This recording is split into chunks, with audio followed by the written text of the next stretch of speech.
morning, Mr. President. Mr. President, glad to see you. It's good to see you again. Glad to see you, to have you here. Hello there. Good morning, Mr. President. Good morning, good to see you again.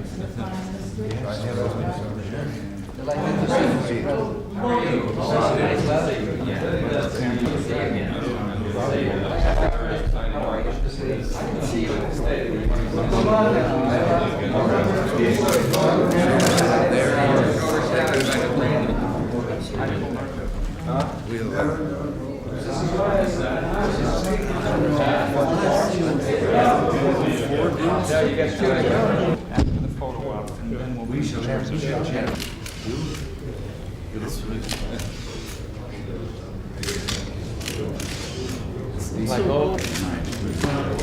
Yes, the gold. California is gold.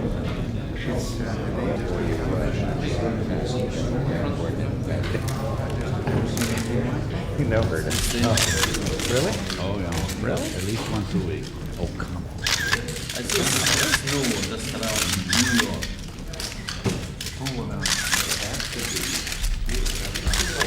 It's seen from the airplane coming to land.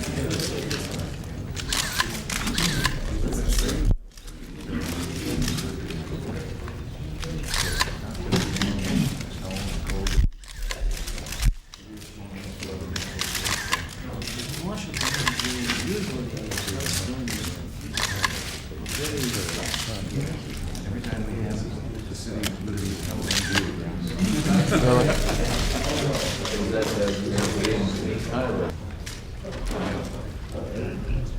It's in the temperature goes below the zero, 10 or 20. Oh my, yeah.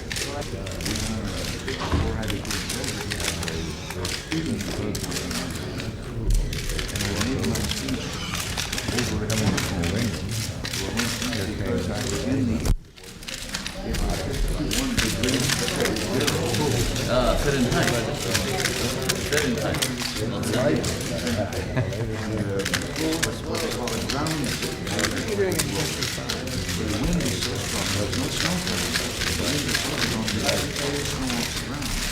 And you couldn't see 15 feet ahead of Australia. So they hooked up the phone and I sat at the airport.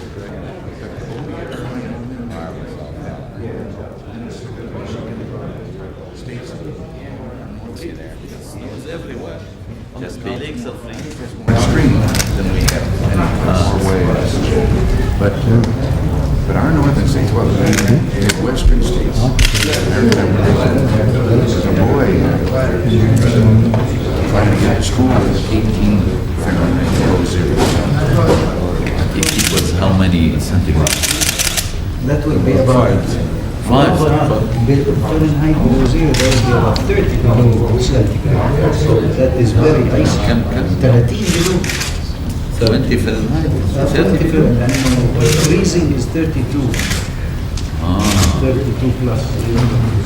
But in our plain states, we've had winters in which the whole market for cattle has been altered by the thousands and thousands of beef cattle that are killed.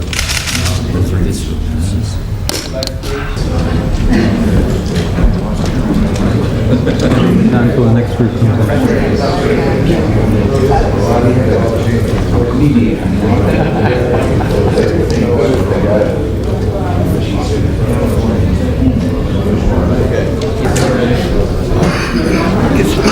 In some places.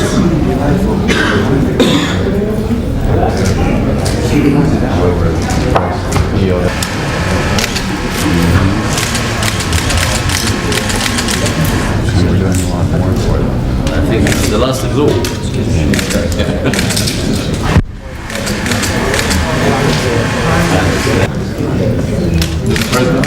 Can you talk about the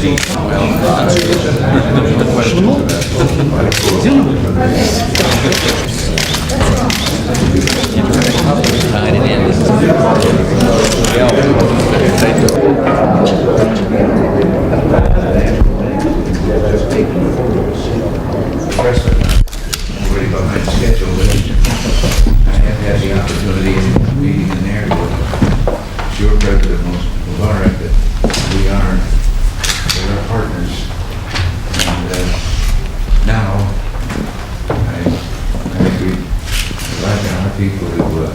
hear from you, and then I'm going to call on a few of our people for some of the problems here. The floor is yours. You want me to start? What? You want me to start? Yes.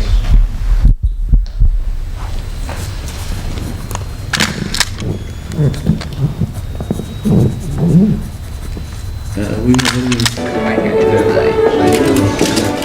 yes, thank you.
It moved a little bit.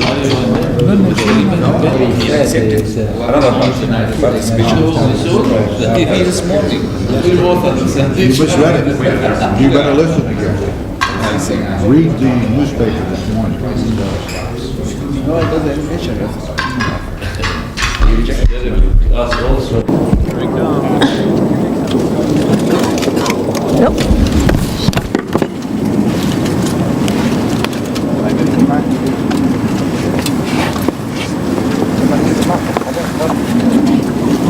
President Mubarack and I have just had a comprehensive and useful discussion, first in our office and then over lunch. And as might be expected, given our full partnership in search for regional peace and security, there was broad agreement on the critical issues facing us in the Middle East and in Africa. We reviewed the situation in Lebanon, and I assured President Mubarack of my determination to support the territorial integrity, the independence, and the sovereignty of Lebanon to the end. To that end, there must be early withdrawal of all foreign forces. We also discussed the urgent need to achieve a comprehensive peace settlement for the Middle East, which would permit all the states in the region to live in peace, while meeting the legitimate rights of the Palestinian people. In that regard, I thank President Mubarack for his support of my September peace initiative and promised to work closely with him to expand the peace process. On Africa, I reaffirmed our support for Egypt's constructive efforts as the leading African power to promote the stability and development of African countries and institutions. On the bilateral questions, I reiterated the importance of our economic and military assistance for Egypt and assured the President of that our assistance will complement his economic policy and development priorities. Specifically, we wish to support the priorities of the new Egyptian 5-year plan, with emphasis on the increasing agriculture and industrial productivity, and the rehabilitation and expansion of the water and related disposal systems in Egypt's major urban centers. In response to President Mubarack's request for more flexible economic assistance, our ministries will work together to find ways and means for rapidly dispersing such assistance. We also will explore with the Congress the ways to permit some reprogramming of funds to high priority areas. President Mubarack's visit, the second since he was elected to office, emphasizes the special nature of our relations with Egypt and the importance I assign his friendship and wise counsel. Our two countries share a common dedication to building in the Middle East something that is peaceful, and prosperous, and secure from outside intervention. The Egyptian-American full partnership has accomplished much toward the realization of that ideal. We will continue to build on our record of accomplishment, and I look forward to working with our friend, my friend, President Mubarack, toward that end. Welcome to our country once again.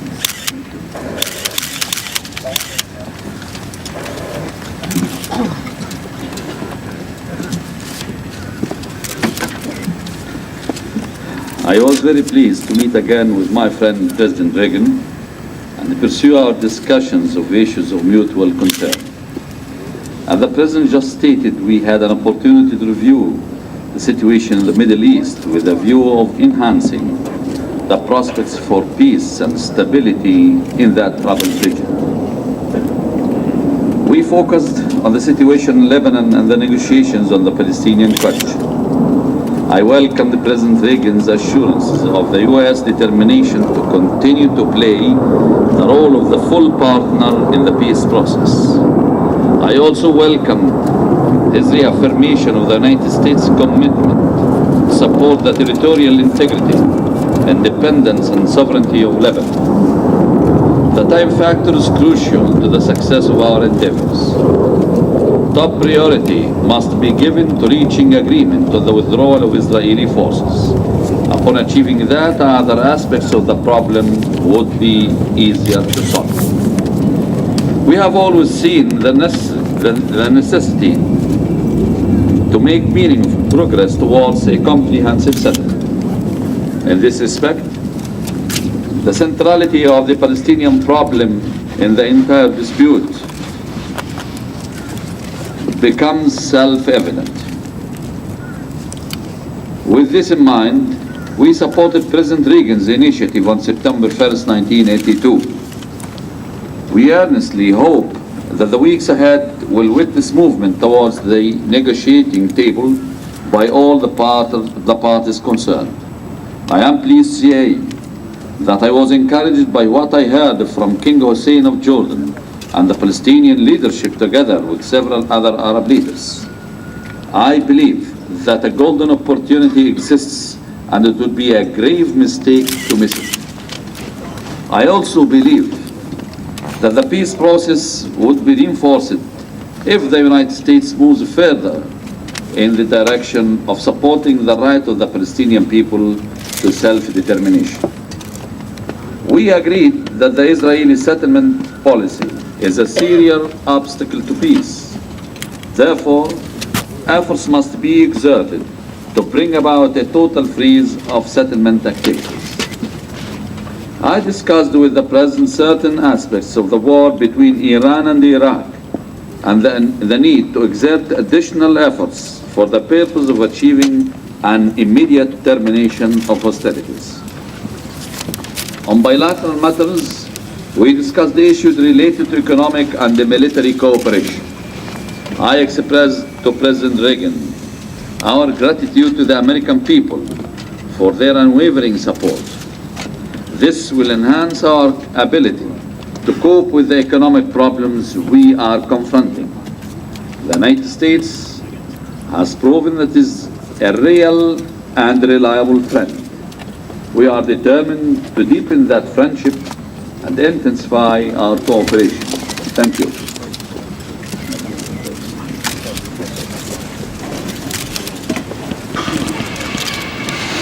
Got it.